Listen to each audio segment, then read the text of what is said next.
o próximo tema aí. Aí sobre a mediação, que é a ação de educação, tá? De ação por meio da educação. Então seria isso. Bom, as dimensões pedagógicas desse conceito que foi elaborado. A mediação do potencial cinético social tem duas dimensões. Uma é a educação moral e a outra a educação especial ou profissional. E elas não são duas coisas dicotomizadas, elas se entrelaçam, elas se coadunam. Então aqui talvez responda aquela questão do, poxa, será que o filho de um rico vai querer, um filho de alguém que tenha muito capital vai querer ser, de repente, um simples botânico? Será que isso vai se permitir? Será que ele permitiria isso? Então, o que o sansimonismo fala é sobre a importância de uma educação moral em que as pessoas se entreguem à causa humana. Então, na medida em que você tem uma educação que possibilite uma mudança de consciência, coloca todas as profissões como profissões com valor, todas as profissões têm valor, não importa qual seja, essa educação moral da sociedade durante toda a vida dela, ela vai acontecer durante todos os estágios, desde que ela nasce até a morte da pessoa, ela vai possibilitar essa mudança de consciência para que o filho de um rico, por exemplo, possibilite que o seu filho seja um agricultor mais feliz, porque a atividade da agricultura também é importante, como todas as outras atividades humanas. Se ele quiser ser um artista, um filósofo, ele vai ser essa profissão porque isso é importante. Então veja que aqui está bem talvez projetado o caráter utópico dessa filosofia, que é o sansimonismo. Ela tem esse caráter utópico na medida em que eu penso um outro mundo diferente desse. Então aqui, quer dizer, você tem um potencial cinético social, você tem uma sinergia social ideal que vai criar atos por meio dessa ação de entrelaçamento, de coadunação por meio da mediação. Essas duas dimensões, que é a educação geral e a educação especial. Agora, já estou acabando, tá, gente? Como descobrir, como conseguir extrair a vocação humana? Então tem um filósofo de formação sansimoniana que criticou bastante o Conte, chamado Charles Pellavin, e ele fala do exemplo de Ulisses, Odisseu. Então, esse caso eu criei um termo, que é a mediação de Odisseu. Então, na Ilíada, o que acontece? Tétis, ela não quer que o filho morra. O filho vai para a guerra, ela vai morrer. Já está prescrito, ele vai morrer cedo. Então, o que ela faz? Ela, como mãe protetora, pega e disfarça o filho. Contra a natureza dele, ele era guerreiro, ele é vestido de mulher, uma laranja em cada peito, e fica travestido. E aí o Odisseu sabe disso.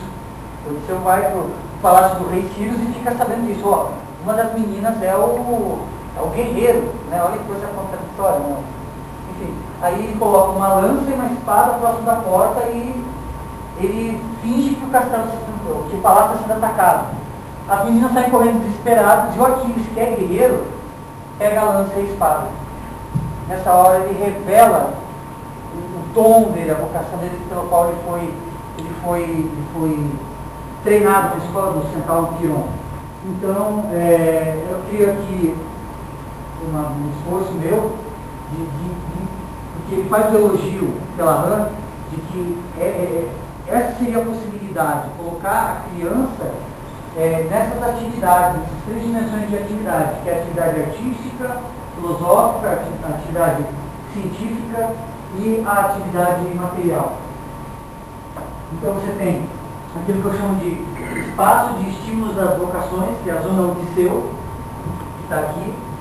O que aconteceria nesse espaço? Haveria um estímulo mediador provocante do meio, por meio da experiência. Então você vai colocar a criança dentro dessas três atividades e a criança ela vai responder a essas atividades. Essa manifestação, esse algo interior, que nem o sansimonismo percebeu que a ciência poderia investigar, que só um artista talvez possa se aproximar, essa ação de manifestação eu chamei de manifestação atrativa das vocações, chamei de efeito Aquiles. Certo? Então, para finalizar aqui o capítulo, eu uso essa imagem da multiplicação dos pães. Né? Então, o sansimonismo tinha como símbolo da indústria a multiplicação dos pães. Porque o sansimonismo percebeu que a indústria, quando conduzida, bem conduzida e não repleta de contradições e luta de classes, ela possibilitaria, por meio da partilha, talvez teria que trazer o Leonardo Boff para falar dessa interpretação aqui, da multiplicação dos pães. Na verdade, não teria sido a multiplicação, teria sido apenas a partilha do pão e peixe. Quer dizer, a indústria ela possibilita, com menos esforço, a transformação daquilo que é natural e humano para a necessidade humana. Né? Há até uma fala no Evangelho, que Jesus fala no final, né? Recolham tudo, não deixem que nada se desperdice. Né? Então acaba sendo esse o símbolo desse potencial sinérgico social, que é a possibilidade desse sonho utópico de acabar com a fome, isso é uma coisa que está buscando há muitos anos, né? Muitos séculos talvez, acabar com a fome, com a desigualdade e tal. Então, considerações finais. Chegamos.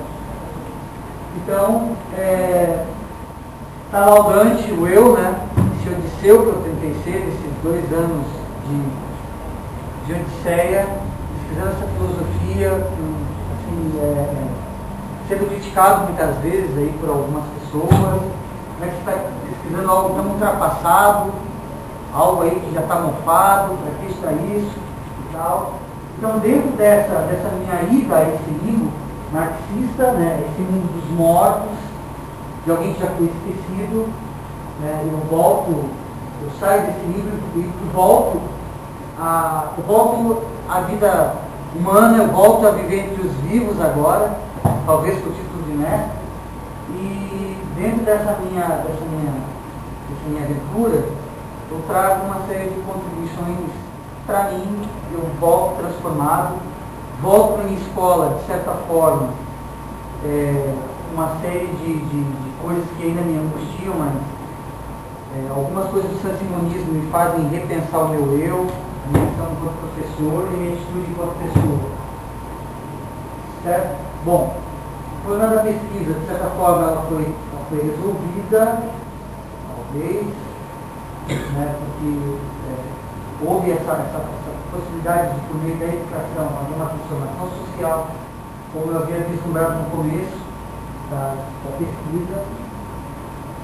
O objetivo geral foi atendido, que era compreender de que forma os referenciais filosóficos de educação do sansimonismo apresentam potenciais capazes de mobilizar a sociedade para uma organização de posturas, procedimentos que desafiam os meios que promovem desumanização e marginalização.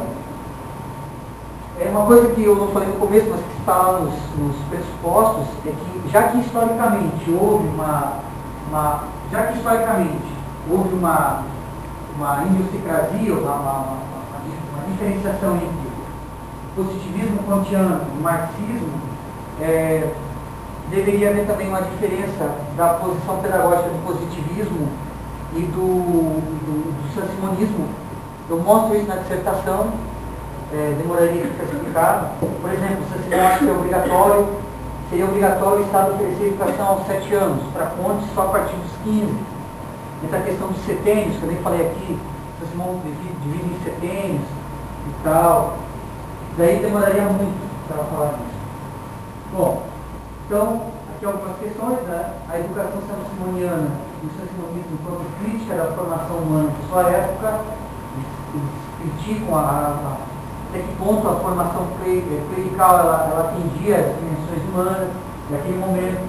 A educação enquanto promovedora de desenvolvimento das faculdades próprias de cada ser humano em prol da felicidade individual, a necessidade dessa satisfação individual, uma sociedade que oriente de forma moral, porque se não houvesse educação moral, você cai no egoísmo, essa é a tese sansimoniana.